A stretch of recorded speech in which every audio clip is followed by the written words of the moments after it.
అందరికీ జై శ్రీరామ్, జై శ్రీకృష్ణ. నేను మీ రాణశంకర్. అయితే ఇప్పుడు నేను ఇప్పుడే మన యోగాచార్య అశోక్ ఆచార్యది ఒక వీడియో చూశాను.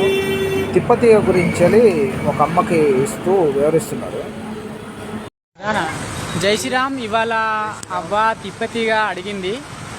తిప్పతీగ మీరు వైరల్ ఫీవర్స్ వచ్చి పోయిన తర్వాత కూడా పెయిన్స్ వస్తుంది, జాయింట్ పెయిన్స్, దాంతో నడవలేకపోతున్నారు, ఇబ్బంది పడుతున్నారు. ఇంకా అవి అలోపతి స్టెరాయిడ్స్ వాడడం అవి క్షణిక మాత్రము. గోళీలు వాడినంతసేపు బాగున్నది, మళ్ళా ఆ గోళీలు అయిపోతే మళ్ళీ తిరగబడతాను. కానీ గిలోయి అలా కాదు, పర్మనెంట్ క్యూర్ చేస్తుంది మీ సమస్యని. అయితే ఇక్కడ నేను చెప్పొచ్చేది ఏంటిదంటే, ఒక తిప్పతీగలోనే అన్ని మూలికలు ఉంటాయి కదా.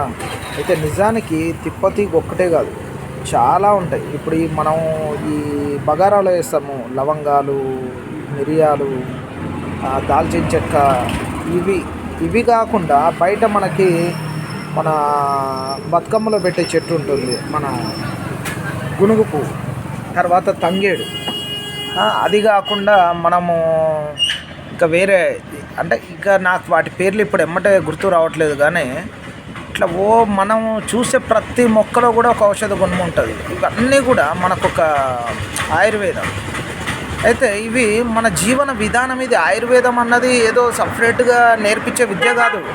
ఒకప్పుడు మా నాన్నమ్మ ఇప్పుడు ఆ చెట్టు దానికి పనిచేస్తుంది, ఈ చెట్టు దీనికి పనిచేస్తుంది అంటది.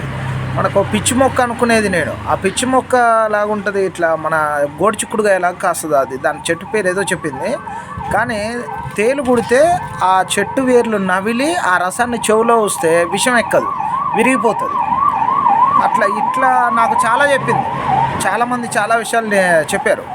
ఈ జీవన విధానంలో ఆయుర్వేదం మనకు భాగమైంది. ఇప్పుడు అసలు అదొక ప్రత్యేక విద్య అయిపోయింది. విద్య అయిపోయింది కూడా ఇప్పుడు కనుమరుగైపోయింది. అశోక్ గారు లాగా ప్రతి ఒక్క దాని గురించి అలా అందరూ నేర్చుకోవాలి, మనం తెలుసుకోవాలి వివరాలు. మనకి తెలిసినవి 10 మందికి చెప్పుకోవాలి.